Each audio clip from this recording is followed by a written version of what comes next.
Welcome to Behind the Curtain, Nashville's movers, shakers, and tastemakers. Brought to you by Cord Real Estate, your key to the heart of Nashville. I'm Steve Luther alongside my co-host Van Hoy. Here we peel back the layers of Nashville's vibrant scene, sitting down with the innovators, creators, and leaders who shape our city. From music to business and everything in between, we dive into the journeys that have brought them to where they are today. We're here to uncover the stories behind the success, the passion driving their pursuits, and why they've chosen Nashville as their stage.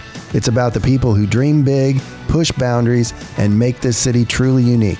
So join us as we explore the heart and soul of Nashville through the eyes of those who know it best. Well, we are excited today to delve into the creative world of Adam Gaynor. The dynamic founder and CEO of Creationville, a former member of Grammy-nominated band Matchbox 20. Sure. Very cool. Adam has established a multimedia platform, not only fostering innovation in the arts, but also mentoring aspiring artists and entrepreneurs aiming to make their mark. From hit records to empowering the next generation of creatives, Adam's journey is a testament to the power of talent, perseverance, and vision. Thank you. Thanks for joining us. Hey, I'm so excited to be here. Nice to meet you, Miss Ashley. Thank you. Nice to meet you as well. So thank you so much. And very nice intro. Thank you. I usually do a 25-minute intro for my guests. So that was a nice, kind of snapshot. That was the elevator intro. I loved it. Thank you very much. We got to jump right in. Yeah, but there's a lot to talk about. Well, first off, how'd you get into music? Let's start in the beginning. Well, there's a funny story. So we got stories for everything. So basically, my sister, I was God knows how old. So let's say 10 or 11, give or take. My sister was playing some guitar around the house, getting way too much attention for my liking. And then I decided to take her guitar and then walk across the street to where the school was. And they were doing these after-school class guitars with 50 kids. After a couple classes of my little D and my G chord, which is still only what I know today. You're welcome. I never developed. But after I learned my first two chords, I'm walking around and I'm showing other little kids. I remember helping. It was a weird thing, but I probably was not very good. And then I would come home and play. And now I'm getting some attention around the house. So I'm pretty happy with that. Yeah. And then my sister's getting annoyed. And to this day, she's annoyed that I stole her guitar. But she's fine. She's still talented. She's my most favorite sister and my most talented artist, photographer, and musician sister. She doesn't do a lot of music. Is she your only sister? No, I have. Okay. I have. Okay, she is my only sister. I thought that might be the case. I was trying to figure out a better joke, but no, she's my favorite. Is it good to look at the camera so I can connect with the people at home? Yeah, whatever you want to do. Whatever makes you happy. Yeah. No, we do whatever feels good. Thank you. So you're doing it, by the way, whatever happens from here on in, you did a great job. Thank you. I'm so proud of you. So much. I don't know you, and you built me up before this. So you've given me a lot of confidence. This may turn into really the View where you're going to be at the table every time, and then we're going to have a table full of women just jumping right in, which I think would be great for this podcast. I don't know. They call me Barracuda. Yeah. So sometimes I think that's good and bad. Thank you for saying that. Yeah. Barracuda. I'm just here until I'm sweet and friendly and ferocious. Yes. Okay. All in the same. That's fair. Yeah. I'm frightened. Don't be. Don't be. I'm not. Okay, so that's how you got started. That's how I got started. Years, months later, I'm an elder. So there's a record player, one of those things for the kids at home. It's a thing you buy in the store. You put an LP on and one of those big records, and then you spin it. It spins around. You hear the music through. It's a whole science. It's magic. It's voodoo. Yeah. I still miss my 8-track though. Yeah, I don't miss the 8-track. I guess you couldn't for you kids at home. The 8-track would play songs in groups of 4. So if you want to hear your favorite song, you have to wait 12 to 17 minutes to get to your favorite. You could not fast forward the 8-track. Oh. You can go to song 1 through 4, and then usually song 5 through 8. It literally that's the fastest you could go is about 15 minutes to wait. Very weird meeting. Yeah. I've never, admittedly, I'm younger than Steve. Yeah. A lot younger. Never seen an 8-track in my life.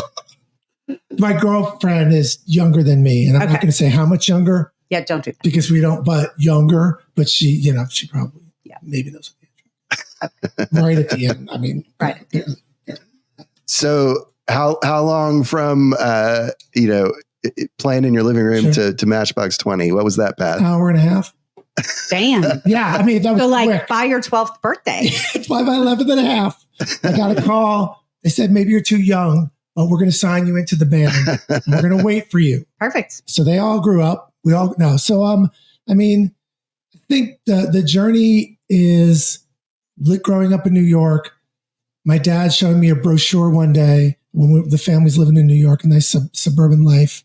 And he shows me this brochure and he says, hey, you know, what do you guys think of this? And my sister and I are like, we're going to go on vacation in Florida. It's going to be amazing. And he goes, you like it? I go, yeah, it looks great. He goes, well, you're going to spend the rest of your life there. So that's how we found out we're going to move. Thank you, Dad, for that. And then so we go to Miami or Hollywood, Florida, which is a strange thing, Hollywood, Florida. And we lived there. I lived there way too long, 30 years. Okay. And back in the late 80s, I was trying to figure out what to do with my life. Always knew I was going to be a musician. Always was a musician. Always had odd jobs. Sports producer. I love sports. No way. Super knowledgeable. Like, I don't care if you're talking to the Titans. I'm a sports guy. They can do what they do, but I'm a sports guy. So know all sports, everything. But I played sports as a kid, but now I'm an elder, so we have to be very careful on the steps. You gotta watch slow. So you know, you don't want to twist an ankle. Like, no. Here's the thing. I'm gonna do a little segue.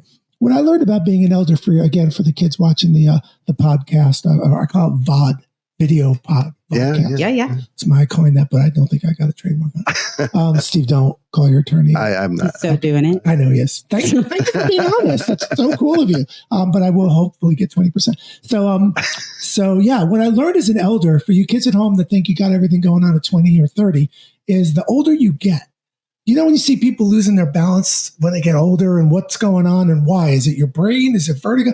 You know, your ankles, your muscle mass becomes so much less. This is a lesson for all of you at home. Your physiology becomes different. So when you're standing on a ladder with your ankles as an elder, it's a weirder experience. You don't have that grip strength in your ankles and your leg. So then you do feel weird. Anyway, back to the story. So just wanted to tell you that's a great segue story. Take care of your body. Yeah. Yeah. Okay. So it's like 88. I did all these odd jobs, managed the video store back in the video store. Again, old. And then did all these things. I was like basically like every stereotype movie you've seen, I did those jobs. Okay. Got it. And then I was like, man, this is not working. I'm like 21, 2 years old. I'm not getting closer to my dream. I live in South Florida. The only people there were Diddy, Gloria Estefan, Shaq, and really not a big music scene in South Florida. Mm-hmm. I was in North Miami at that point from Hollywood, Florida. And I had a friend who was answering phones in the studio, in a recording studio called Criteria Recording Studio. Famous Layla was done there with Clapton. Mm-hmm. James Brown did I Feel Good. Part of Hotel California was there. Part of Rumors. Like in the 70s and 8, that was the big place. Yeah. Really cool. So blessed. Got a job answering phones just to get my foot in the door. Kids at home, find a way to get in the building. I don't care if you're doing mail. You got to get in the building. You got to change your course of trajectory. You got to do something. Sitting in your apartment's not going to get you recognized. So I decided, thank you. So I decided to, you could put the pen down. I'm going to keep talking. So I'm just talking to the kids. Sorry. So I'll give you more, but I'm going to give you atomisms and then you're going to write them down. Atomism. Yeah, I love it. So I am going to trademark that one. Yeah, that's fine. Ashleyism. Ashleyisms. Yeah. We actually do have a lot in vanisms. There's a lot of vanisms that happen around. Can I just say I'm emotionally spent because Van's not here. And at first I was teasing you, but now that I know you were a music guy, I'm a little sad, to be honest with you, Van. So we'll have to what do you say, coffee around here? Is that a politically correct thing to say? Yes, we'll go over here to the That would be fantastic. Yeah, that'd be vanrific, which is not a thing. Fantastic. Sounds a little better. It's got a ring to it. I have to hydrate. You know, for the kids at home, I had vocal cord surgery in June. I'm okay though. Oh wow. But just my voice normally takes a lot of hydrate. I'm like the opposite of a camel. Camels don't require a lot of water. Right. They store it in their humps. No, that's why Ashley's here. We're detouring again, but I'm in vocal therapy right now at Vanderbilt. Yeah. That's where I went. Dr. Gal. Trone? No, she's going to be mad at me and my phone's in my back. But I will. I'm panicking because I'm thinking, oh crap, you're going to ask me what am I talking about? I know because I take him every 3 weeks. I know. Vocal therapy. If you need when we get off the thing, we could talk. I can give you some good advice. I learned a lot about my voice from the beginning. And hydration. I yell at him about water all the time. I'm drinking. Right. So here, let's do a toast. Cheers. Yeah, Ashley, come on. I got my Gatorade. Here we go. Here we go, guys. Cheers. Here's to my first vodka. To Adamism. To Ash and Steveisms. Wonderful. So I get my foot in the door. Criteria. Yep. And the long end of the story is Collective Soul's recording there. I'm 8 years as a phone boy. I am 30 years old. I wanted to say I was a night manager because I did it at night, but they wouldn't even give me that business card. Trevor, I'm not mad anymore. That's my boss. I'm going to tell him to watch this because I mentioned criteria. But I'm not mad at you since yesterday, but that's like 20 years removed. I'm still, I was angry until yesterday at Trevor. Because I wanted a card. That's big though, to like let it go. Yeah. Thank you. I'm still not over it. So, it was walking through the door, our door that. Yeah, I still saw how mad I was in the parking lot. It was because of Trevor. Just felt a total relief. But Trevor let me play in the studios, practice, write, do all my things. I had my buddy Keith. Keith Rose was always engineering for me till 6 a.m. after he pulled a 12-hour day. He'd work with me all night. And then all of a sudden, one of the engineers from Collective Soul who was working there, here's my music. I get a call one day from Ed Rowland, the singer of Collective Soul, and he's like, AG. I'm like, hey, man, who do you want to talk to? Because they don't usually call to talk to me. He's like, I want to talk to so-and-so. But first, he goes, what the is wrong with you? By the way, I mute my own curses. That's impressive. Thank you. He goes, what the is wrong with you? It's not, you can play that back. You won't hear it. He goes, why didn't you ever, I heard you wrote great song. I'm like, Ed. He goes, why didn't you play? I'm like, it's not my job to play you my music. Like I'm supposed to not do that. Right. He goes, send me your cassette, which again, for the kids at home, it's whatever. So he sent me to send the cassette, send him a cassette. His business manager sends me a production deal to be an artist. Wow. As I'm getting ready to negotiate the contract, I get a phone call from the producer of Collective Soul, whose name is Matt Serletic. And I think he wants me to be a solo artist too. And now we got a manager, a producer who wants to produce me. But 2 days later, after he sends me a cassette, he says, instead of, hey, I want to record you. And I'm like, let's go. It's like, how would you like to audition for these guys on the cassette? Turned out the guy was Rob Thomas and 2 original members of what later became Matchbox 20. It was a different band. Got it. I didn't know. Proverbial door over my head. I said, give me 2-3 days to think. I'm not a guitar guy in a band. He wanted me to sing, maybe write. And end of the whole long story, because this could be the whole thing, is I tell the kids at home, here's lesson number 2. You don't have to write this. You can remember this. So there's a proverbial door. I'm answering phones. One of my moms, speaking of death, we were talking about that pre-show. It's very depressing. You come to do the podcast and all we talk about is death for me. 10 minutes in, you're live. It's like, what is going on? Just kidding, by the way. We had very emotional connections. We had a good connection. We did. Ashley was crying for like 20 minutes and had nothing to do with it. My mascara. Yeah. I think it was about some sports game last night. Some team she lost. Definitely wasn't. Okay. Well, okay. You don't cry. She doesn't cry. I'm not over sports. I cry over sport. I don't cry either. Okay. So we're back. So basically, there's a proverbial door. I'm answering phones, and I'm like, okay, the door is really scary. There's a white light through this door. Do I want to step through it, drive 4 hours up north to Orlando, audition for these guys in this band? No. Am I scared? Yeah. Okay, worst case scenario is I go, they make fun of me. It's the worst experience of my life. I come home and I'm still answering phones. Like nothing changed. The other scenario is I don't do anything. I don't change the course of my trajectory or my life. And I just keep answering phones and I never take opportunities and step out of my comfort zone. That's the big thing, stepping out of your. We talked about that earlier. There you go. It's true. So I say, I'm going to do it. I have literally 1 electric guitar, a really crappy amp, 1 distortion pedal. I'm a singer-songwriter with an acoustic guitar and a mini tape recorder. But the only difference was Rob Thomas wrote these incredibly simple songs back then, 3 chords. I happen to know 4. I knew the 4th chord. I got this. I can play what's on that cassette. Otherwise, no. If it's like Steely Dan, I'm not in this band. There's no way. So I drive up, meet everybody. The long end that I can go on for a million stories with this. But we met. I auditioned. They tried other people. They called me, asked if I wanted the job. We started Matchbox 20. And then later we wound up looking at talent search in Atlanta, found your boy, Kyle Cook. Yep. And then he became the 5th member. And then we all started together. And we named the band Matchbox 20 and blah, blah, blah. So what is the story behind the name Matchbox 20? Or is that like insider secrets? No, it's Paul's dad was a crop duster. So every day he would go out in his little crop dusting plane. Yes. He had a pack of cigarettes in his pocket. And there were 20 cigarettes in this thing usually, and then there was a pack of matches. So when he would do his biplane thing, so Paul's like, that would be a really, by the way, I just made that up. It's not.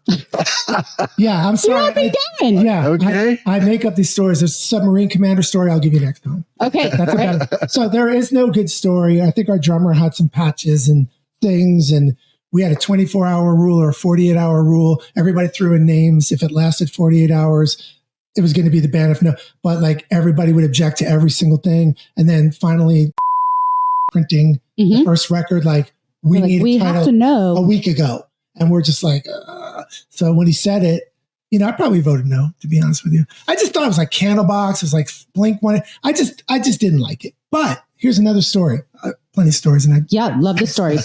So we'll take all the stories. Imagine you're Eddie Vedder. I just want to tell you why the band name, kids out there, Atomism number 107, is imagine your band name is something that you are preoccupied with and you are so worried that if you don't have the best name, okay. So Matchbox 20, who cares? Great name, not great name, I don't care. But imagine you're Eddie Vedder's neighbor. And Eddie comes over to you one day and he's like, hey, G, that's me. Hey, G, listen, I'm starting this band. I'm like, oh, Eddie, congratulations. I didn't even know you're a musician. What's your, that's a joke. What's your band's name, Eddie? And he's like, well, I'm thinking of calling it Pearl Jam. And I'm like, no, Eddie, that's not going to, it doesn't matter what the name is, right? You write good songs. Rob Thomas wrote great songs. We were very fortunate to have him as our fearless leader, and maybe the Pearl Jam and Matchbox 20 isn't as important as the quality of music. Agreed. Thank you. Thank you, Ashley. Yeah. Miss Ashley, if you don't mind. Call me whatever. Well, yeah, don't get weird. That's not an open invitation. Yeah. You can call me Barracuda. I was going to say, can I call you Barracuda? You certainly can. Cool. Is CUDA a weird abbreviation? Yes, I don't like it. That's a little weird, yeah. Yeah, I don't like it. We'll steer clear of that one. No, yeah, I'm not going to say it again because it's disturbing in my. Yeah, it's one of those weird words like moist. Like, yeah. No one likes to hear it. And don't call me Moist. It's not my name. No, it's not my name. I mean, there'd be no reason to call me Moist. Okay. Okay. Oh, total. My mind. Okay, so that's really, there's no story behind Matchbox 20. It just came down to the wire. But you're right. It's all about quality. It is songs. Same thing in our industry. It doesn't really matter who you affiliate with because people like doing business with people. And it's about the quality of the person you're going to be working with. It's amazing. So, yeah, absolutely. But I do love our name. Yeah, cool. I mean, I think it's brilliant. I have to say it's brilliant. We do have a good story, but it's not about us. We'll tell you later. Okay. Our story. A little off the air? Yeah. They've heard it. They've heard it. Okay. So you're in a major rock band now. That's got to be an interesting experience. Yeah. You threw out the name Diddy. Now, did you ever make a Diddy party? I didn't make a Diddy party back. I did. Wow. I can't believe you asked that. I mean, he threw the name out. No. Back in the day when I was a phone boy, there weren't a lot of parties I was invited to. Let's be honest. So I was like hanging out at Fridays. If you remember that little fast, like TGI Fridays, like TGI Fridays. Okay. Like I'd be like having a Irish whiskey on the rocks, please. Sometimes a double. I would go crazy and I would double. Living on and that's like once every couple of weeks. So I was really hitting the sauce. So, but that would be like my extent of really having fun after Criteria. So, but back in the day in South Florida, when we did kind of have halfway through our career, like I'd be hanging out with like Venus and Serena Williams were my buddies, some of the Miami Dolphin guys. I was like in the socialite little world. That was so nice. Leah and Roy Black, I'm going to tell you to watch this because they're, if you know Roy Black, he's like one of the greatest defense attorneys in the history of the United States. I don't even want to get into his accolades, although I know all of yours, Roy. I'll tag you on this. So I was hanging out at a lot of their parties and stuff. It was so fun. Like during the heyday, you're having a lot of fun. And then, now I'm in the backyard looking at chipmunks and bunnies. It's really kind of slowed down a lot. That's okay. Yeah. Life is good in Nashville. Bird watching. Life is good. I'm a birder. What's the craziest thing that happened on tour? It's hard to say. That you can actually share without like incriminating people. Without lawsuits. Got a girlfriend. But make it about someone else. I think I could tell you one stupid story that's not really the craziest thing ever, but I was okay. This is going to sound weird. I mean, this is definitely, and I'm sorry, honey. You have to realize if I tell you this is PG-13. So I had a band member, okay, who was hooking up with this woman. Okay. And the woman had a friend, and the friend needed to be babysat all night now I could be honest and say, hey, it was my single days. The girl came with me. Great story. But it really wasn't. I didn't want anything to do with this little girl, woman. And she winds up having to stay in my room. And I'm like, how long? It's like going to be all night. I know this sounds like, what were you doing? Out of nothing. I did nothing but go to sleep. And I just wanted nothing to do with this. Yes. It's not my energy. Yeah. My energy. Everyone's not your energy. So you're tired. So I have to wake up, get ready for sound check. She's still there because they're finishing up whatever the other people were doing. Yeah. I think it was Bible studies and orange juice. To be honest with you. It could have been. I think that's what people do when you're in a rock band. Yeah, excuse me. I have a little itch in my eye. I'm okay. No worries. Call paramedic. So, and the story is I get out of the shower. It's just like, hey, can you do me a favor and say hi to my friend? And I'm like, what? And she's on the hotel phone, which probably is going to cost me $1.75 to begin with. Money's tight back. Okay, it wasn't really tight, but I just don't pretend. So I pick up the phone and he's like, hey, Adam, how are you doing? And he starts making jokes like about my singer and all of these and I'm like, who's this? And he goes, it's so-and-so from WDGA. You're live on the air. No. And I'm like, whoa. I said, first of all, what? And he goes, this is Adam of Matchbox 20. Now I'm a smarty pants. So I'm like really quick. And I'm like, Adam from what? And he goes, you're Adam. I'm like, first of all, I have no idea what you're talking about. And then now he thinks that the girl is live. And I'm like, yeah. So I'm just like, but I'm happy to talk to you. Like, who is this? And then I just pretended to be really stupid. Like, I don't know what's going on. And then I'm like, he's like, we got to go. And he hangs up, but it was weird. So I was annoyed. So that's well played, crazy story. Things like that could happen all the time, but it wasn't like one of those, you want one of the stories. We'll do that off camera. So what's the transition from Matchbox 20 into Creationville and mentoring and what you're doing? That's so neat to me that you have a passion for mentoring other upcoming musicians. That's really cool. It took a while. Like I did a lot of animation, children's books, plush toy. No way. For like 15 years, started a company called Creationville, creationville.com, whatever. I like to pitch myself. Yes. But I basically decided when I met my current girlfriend, something shifted, technical crisis. I hit the mic. Something shifted in my life. Now they say muses are not like I would probably say it's not your muse. You're just writing good, whatever. For something happened when I met this woman that my songwriting went from like having 5 really good songs. And when I say good, I'm talking like substantially good, not like to like I'm writing crazy songs, like life-changing, better. And they used to always be like sad, dysfunctional, I'm alone, I'm lonely, I love me. And that was like my whole life, like when I was 18 to 30 to whatever.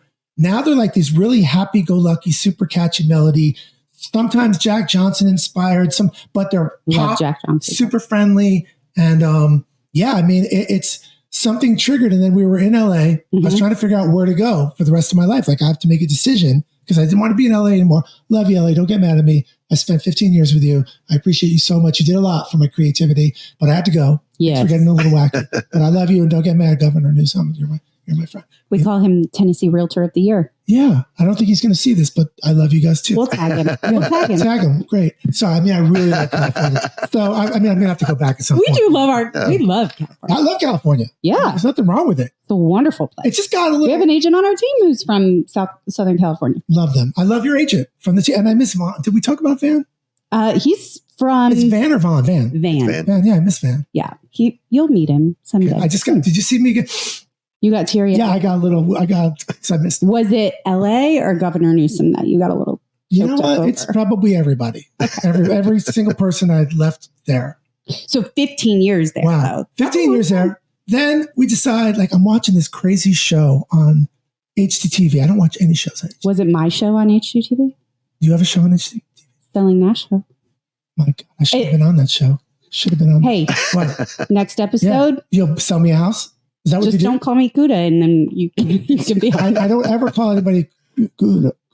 I don't want to. Yeah, don't even want to say it. So I decided, like, I'm watching this thing called what's the thing with the couple from Mississippi? My house, my town. Do you not know? Yeah. You don't watch any shows on that channel, do you? It's your show.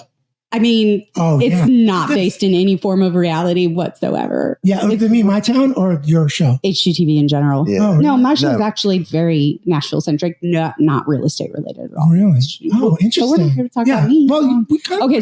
So I'm watching this show about this really sweet, lovable tall guy, short girl. Yeah. Blonde hair. Yeah. I know it. Okay. I'm with you. So I want them to be my new best friends. They're living this rural lifestyle in Mississippi, which might be a little hot and humid for me. No offense, Mississippi. I hope you come to my show. So what I want to do is I need to change it up. And I'm like, Rachel, my beautiful girl. God bless you. I wanted to, I'm like, I got to do something. So I'm like, I'm writing music. I'm like, I don't know, like Tennessee. Do you want to do, like, I wasn't necessarily thinking Nashville, but I was kind of like, okay, Nashville. But I'm like, but Tennessee, like I could see green everywhere, backyard, bunnies, chipmunks, birding. We're birding now because I'm an eldest bird. And I just wanted, so we did. We came out here, where am I? 2.5 years ago. Okay. And I'm writing. I'm just getting my feet wet. Haven't really talked to a lot of people, but just played a couple guest appearances for some people. And so I'm just here writing, playing, recording, and just getting the foundation built of what's to come.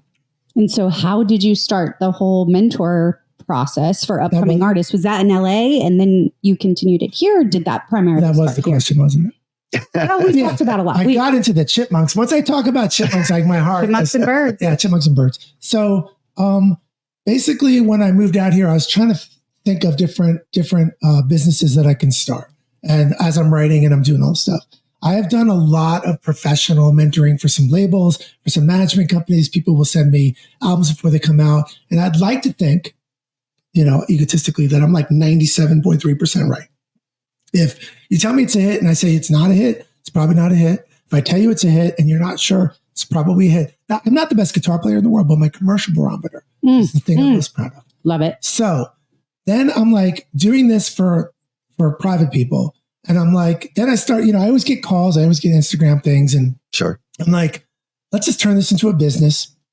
I can't do all of my time for free, which I've done for 20 years, probably given advice to every family member's son, every friend. I've done that. So I paid my dues. Sorry, hit the mic ×2. No cursing. I can hit the mic.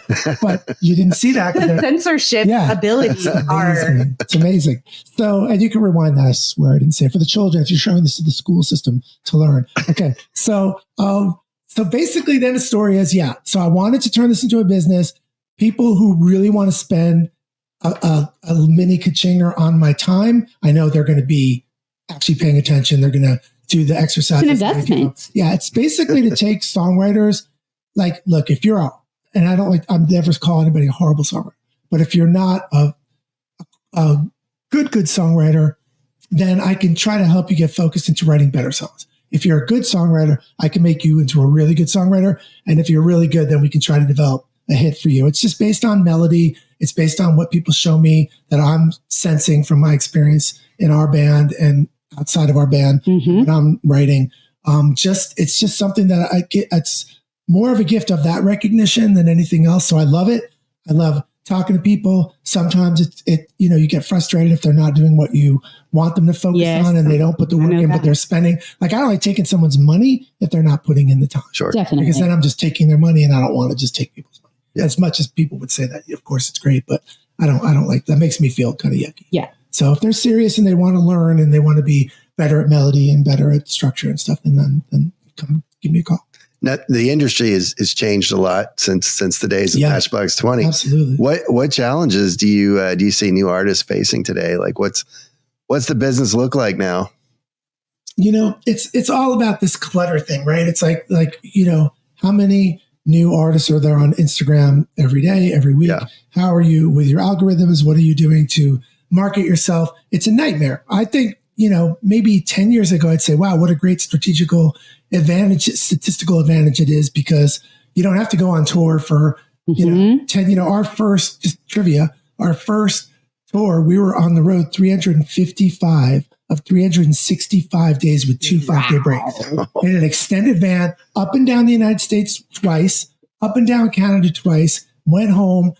I'm sure the guys, when you talk to Kyle, sick as a dog. Don't even remember going. I remember opening the door to my apartment and passing out, and then I don't remember anything what happened after that. Man. So that was how do you get in front of 20 people? Then the next time you're in town, it's 100 people. It's word of mouth. You're a good band. We were a good band. I was proud of that. And people see you. It just spreads like that. There was very little interweb back then. Very organic. Right. Yeah. Very organic.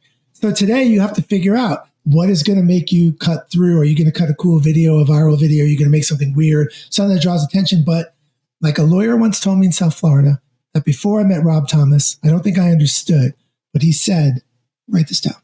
He said the three most important things about the music industry are the song, and the song. And I didn't get it. I didn't understand. And then I'm like, okay, what's the trick here? He goes, one day you'll get that. I'm like, okay. Then I meet Rob Thomas. I go through our band experience. We have like 11 hits. One of the most played bands on radio, all three of our records, top 3 in Billboard, probably for all 3 records. Yeah. And then I'm like, oh yeah, it's about the song. I get that.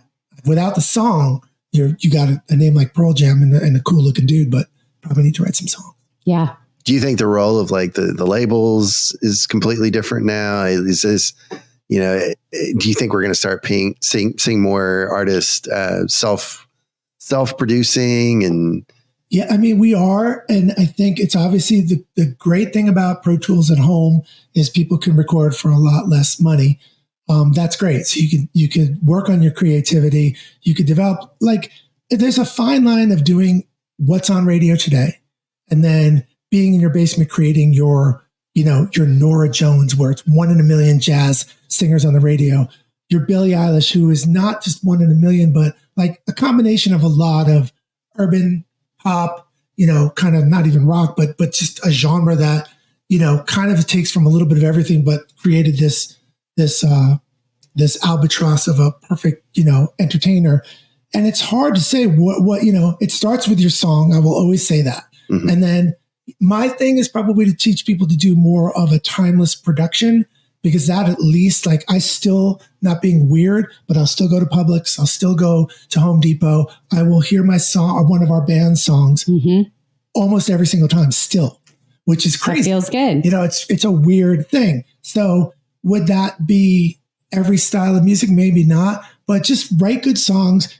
I would say keep it organic as possible. Strings are great. Guitar is great. Drums great. And if you want to put, like, I put a lot of synth into some of my organic stuff, maybe a couple trippy sounds, just create something that maybe has your own identity. Work on your vocal. It's not just how you sing, but create a vocal for yourself that may be something that's like, oh, like your friends would probably laugh at you and your parents would be like, why are you singing like that? But just create your own style. Like, have a style, go out, produce your own life so that you are an artist. Because if you're a songwriter and if you're doing anything because it's you're an artist. So start creating that for yourself, living that, and go kick some butt. And I'm here. Now that's something to write down. Yeah. That sounds like gold. I mean, I know nothing about the music industry. Neither do I. You did pretty well. I was just out in the parking lot. You said, would you do this? It's like, hey, yeah, our guy didn't show up today. Yeah, exactly. So will you do this? I'm like, I'll slip you 100. No, I appreciate that. That's really sweet. Yeah, that is something to write down for sure. Now, authenticity. I've heard a lot of artists over the years tell me that a lot of times the industry tries to change who they want to be. They've got sort of, this artist that is, this mold. And so they try to push you into something over here. So they've got kind of a spectrum of artists. What do you tell, young artists starting out about authenticity and staying true to who they really are? That's a good question. It is such a tricky question because obviously some people want to get a record deal. Some people want to be independent artists. Those are decisions and conversations I have every day with my mentee people. So the only thing I can tell you is, I don't want to say anything bad. I'm very proud to be on Atlantic and appreciate you guys so much. So I apologize. But this label that I was on, if you edited that out, this label that I was on, thank you. Basically, we produced our first record, turned it in, and they wanted us to redo the entire record. Like they weren't sure of the vibe. They didn't and here we are with what turns out to be in the future one of the most prolific songwriters of a decade, and Rob Thomas. Yes. I mean, like he won 5 Grammys with Smooth and Santana, and has his own hit songs. But they're just like, let's redo this record. And now us as a band, our producer, who was a production deal with the band, so he was kind of we had a manager, but he was, like we called him the 6th band member, and we're all just like, kind of no, like I don't think so, and we said no. And that album sold 18 million records. Dang. So like, imagine if we redid it and did it a different. So it's tricky though. Like you have people that are going to give you, multiple 6 figures of advance money or recording money. And they tell you to do something. You may not have the former producer of Collective Soul, who was our new producer for us, that can stand a little ground. So this is a tricky thing. I can't tell you what to do, but I can tell you that the music industry, write this one down, 108. The music industry is that's the 4th mic hit. I count. So at home, the guy who's editing, I apologize. So the music industry is the music business is meeting the music industry halfway, right? Like there's a reason why if you're in your garage, in your basement, doing something that no one responds to, you don't have any fans on Instagram, no one really likes it, and you're like, you're all crazy. Probably not. Feedback, yeah. Might be the guy in the basement. But if you can meet the industry halfway, just like realize you might have to construct a song that's playable on the radio or on Spotify or Apple or iTunes or wherever you get your distributed music. There is a music business part of it. If you're independent, you want to do what you want to do, I wish you the best of luck. I don't want to tell you to change. If I'm working with you, I'll tell you what I like and don't like, but it's subjective. It's my opinion. Just like it might be a suit who runs a label or is an A&R guy. It's hard to say who's right. There's only a handful of people in my life, that maybe even 2, that I would have trusted with their ears enough to say, no, don't change it. Yes. And I would have been like, oh, let me think about this, So it's tricky, if, because if I worked with Nora Jones, would I have been like, it's too jazzy. We need to be more pop Nora. I don't know. I mean, but what she did broke through as a one in a billion artist that was jazzy pop. Worked great. It was the right time, right place. And, it was great. So that's a tricky thing. Just write good songs, then figure out your production, and then you'll see if people, it's what I tell everybody. If people are responding, like I want everybody to say that's your best song ever. Not, oh yeah, it's pretty good or it's good. Like one of the things that I teach is, it's not done until it's done. So just because you say you write 20 songs a day, write me one great song in a week. That's what I'd rather have. I don't want you to have a catalog of 100 songs that are okay. Right. Write me something significant that the world is like, oh my God, that will change your life. And if you can do a handful of those, then that's going to make a much greater impact in you. What's the mentoring process look like? Like what is, when you bring someone on, what is that like you meet with them once a week? Like what does it look like? It's a one-on-one session. I have either 1, 2, or 3 session price plan. If it's a 1 session thing, we'll do a song evaluation. I'll talk to them about what I think. They can play me probably 2 songs. I don't want to hear 20 songs, so let them do 2. And then we talk about it. I'll break down what I like, don't like, what melody and or production. I'll give them a lot of Adamisms. I'll give them a lot of coaching. I want to eventually get like a life coaching certificate because I want to be the Tony Robbins of music mentoring because I love pumping people up. I like getting people excited. I want people. You certainly did me before I walked in here. Thank you, not Kuda. Barassi. Okay, whatever. I'm sorry. That's. I said what your name wasn't. We don't want to call you that name. So, Okay. Sorry. Okay. So the point is, which I don't remember my point. I think he asked you what that mentoring session looked like. So one-on-one session. Yeah, one-on-one. We're trying to break you down. Oh, the life coaching thing. Yes. I like explaining to people, which you've hung out with Kyle, my old sidekick buddy, and it's like we all have the basic same DNA principle in our blood, in our body. I was an idiot answering phones for 8 years as a 30-year-old man, right? So I got my break when I was 30. Most people are done with MTV and VH1 at 30, or I don't want to say bad things on the thing on PG-13. So they've done bad things and they're not. But you're good at censoring. Oh, fifth time I hit the mic. So I count. So basically, like you just want to understand that we all have the ability to be special, be spectacular, and bring something out of you that, you might have thought you had, or you might not realize, or you might not believe is true. Well, like, again, sitting here, having 20 years experience, selling 30 million records, 4 Grammy nominations, Incredible. 3 albums, so blessed. Doesn't mean my life's perfect, by the way, which you all need to realize that too. Doesn't mean your life changes and it's perfect. But I can tell you I'm really proud of what I've done. I was able to do it. And there's no reason why anybody out there listening doesn't have the same ability to conjure up.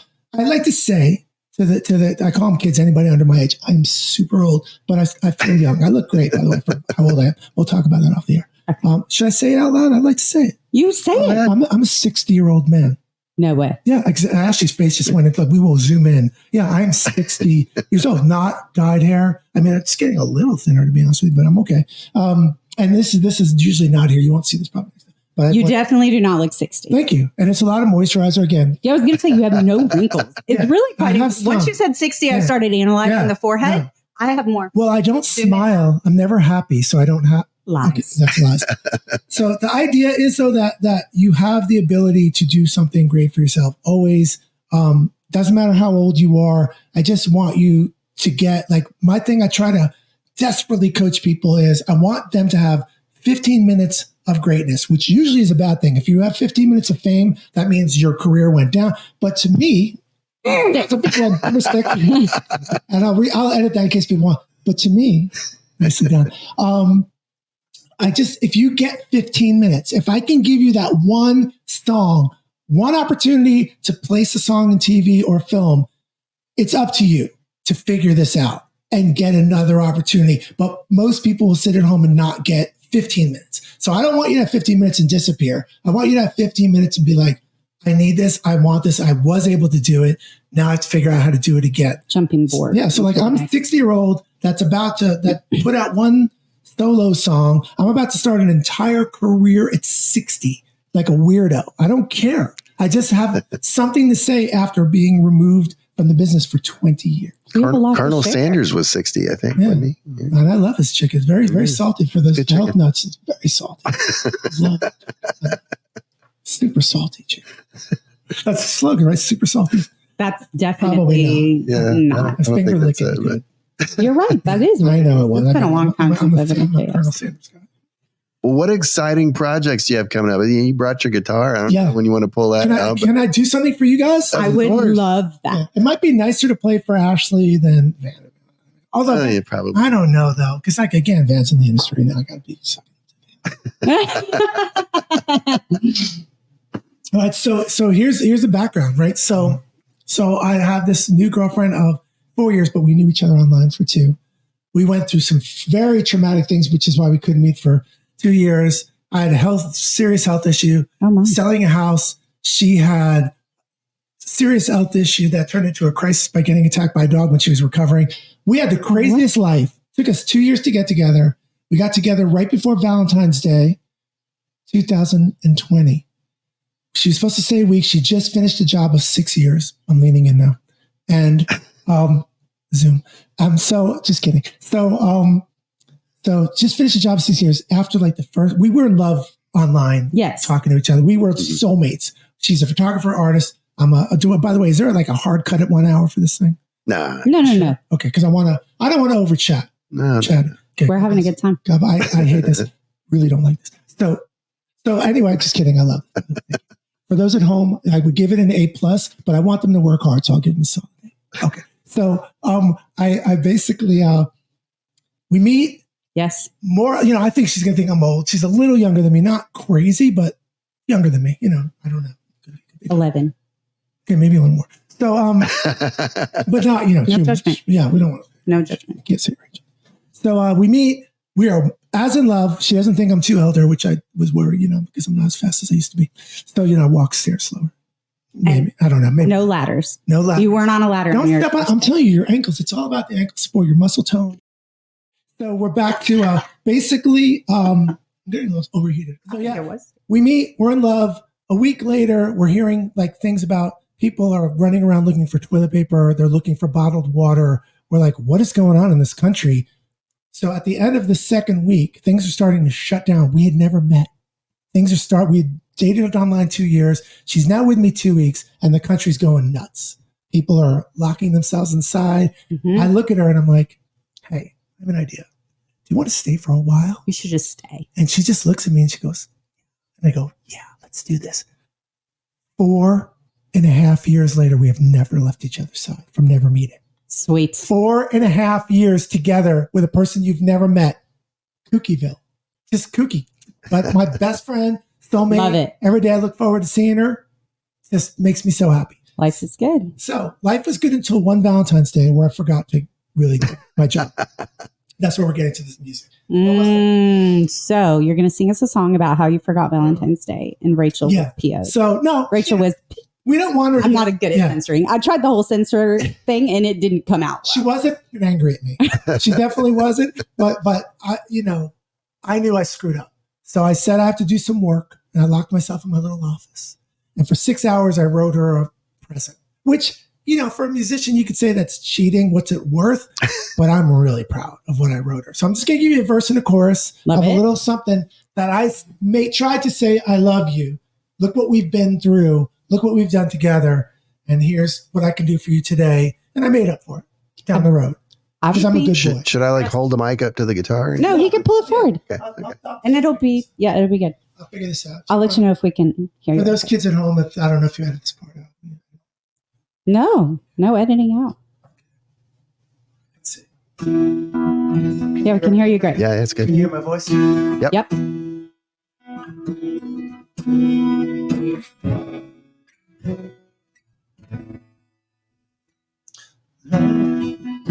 Most times it don't call me easy now. Hey, say to all I know it's nothing's easy now.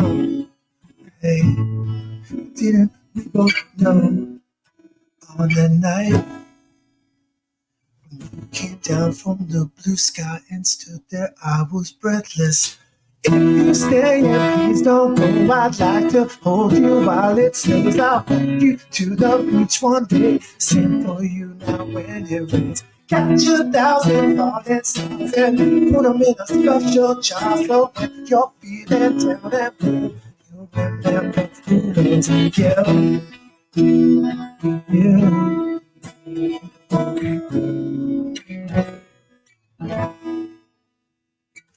Catch 1,000 falling stars and put them in a special jar. So when you're feeling down and blue, you'll remember.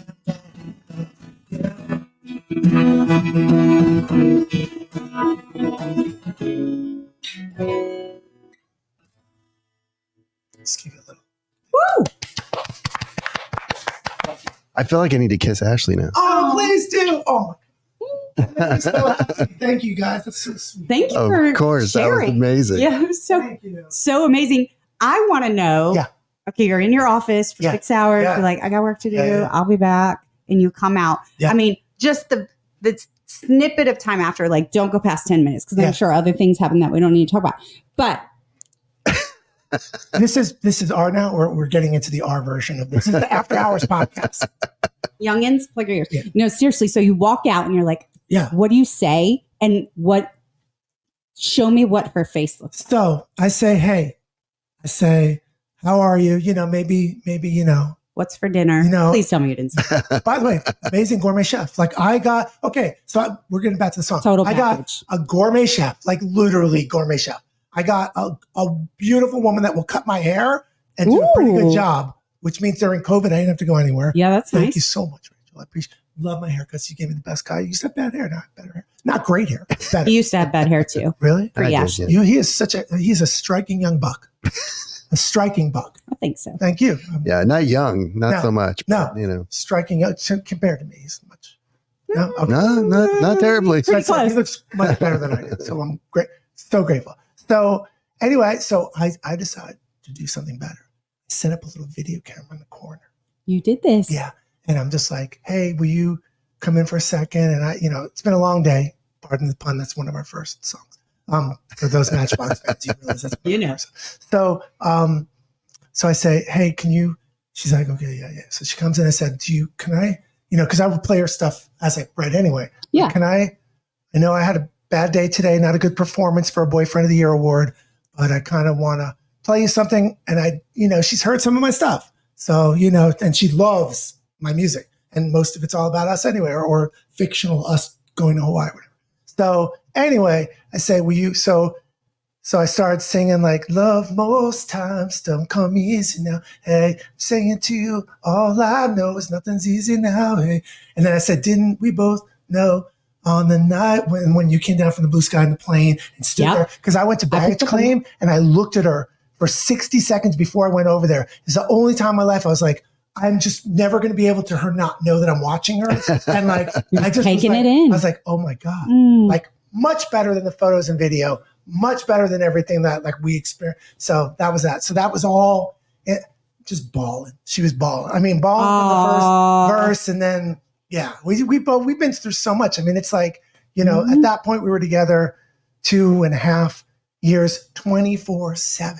Like nobody does that in the world, and you guys did that good. We do it. That's amazing. We work together. Very special relationship when people can do that. And it's a lot of love right there. So. And you know what? That's how life should be. This is my tidbit. Ashleyism number 1 for the youngins. Get your pen out. 101. I'd start at 101. 101. Makes me feel like you had like 100 before that. Yeah, it's like when you order checks, you never order 001. It's true. 101 for Ashley. Yes, 101.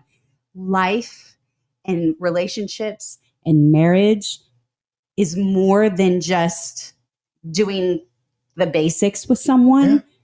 Yeah. Really, you need to find your person. I mean, I come across so many people who say, how do you work with your husband? How do you spend so much time with him? How are you guys together all the time? You're always so happy. That's what life is supposed to be. And if you think wherever you're at is as good as it gets, it's not. Yeah. Keep searching. You need Keep going. Life is tough. And if you're with someone, that makes it more difficult. It's not a great scenario. I'm not giving you marriage advice, but just life is, Ashley 102 is go, run. Maybe I should start a marriage counseling. We should do that. And I'll be the guy that's never been married on the show giving life advice for marriage. Yes, couples. You should. So, but I agree with that. And it's like Rachel, she's so talented as an artist and photographer. I mean, she did that for me. She made this little cute, but she's like a real artist too, so she could draw, but I wanted something super like crafted of it. The song's called My Everything. So there's my little hat I wear when I perform. Love it. My ukulele that I have half my project is like the first song called My Everything that's on your thing. So I'm just pumping myself out of it. Do it. It's ukulele based, but it sounds like Coldplay. Got it. Meets U2. So it's like, excuse me.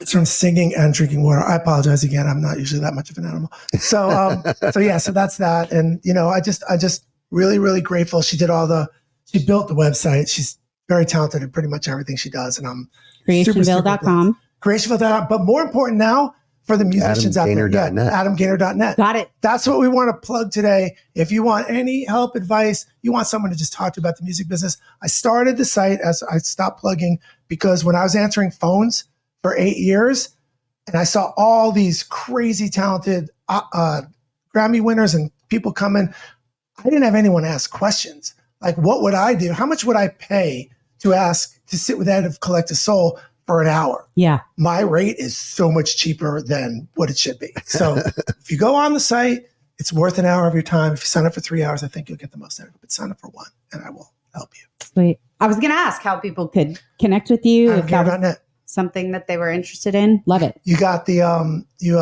it's GAYNOR in case he's going to put the thing over there. Yes, it'll be on there. And then Adam Gaynor Instagram.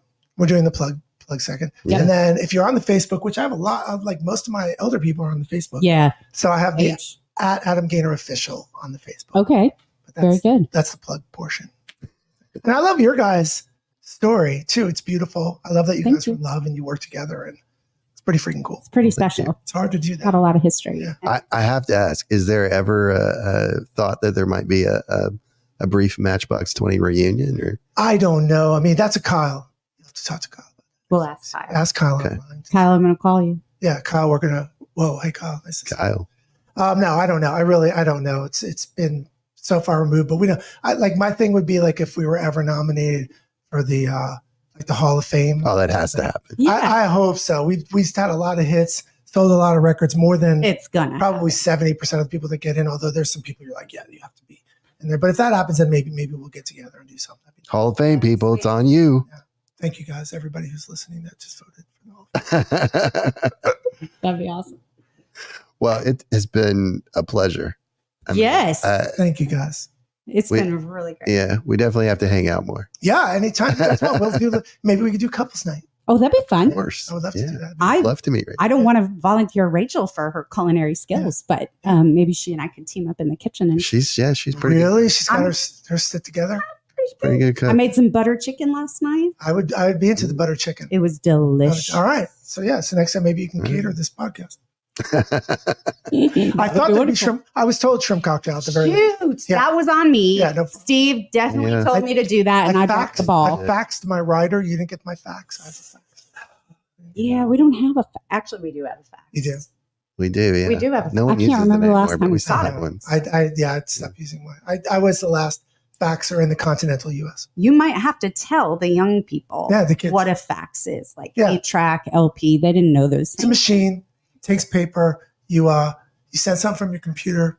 More voodoo. Or you actually could just take a piece of paper from your typewriter, which is a whole other conversation. Yes. And then you put it in the fax and then match it. See, I still don't even know how TV works. How you're sitting at home, forget about the cable on the wall, but like the antenna, and then there's a picture on your, what is that all about?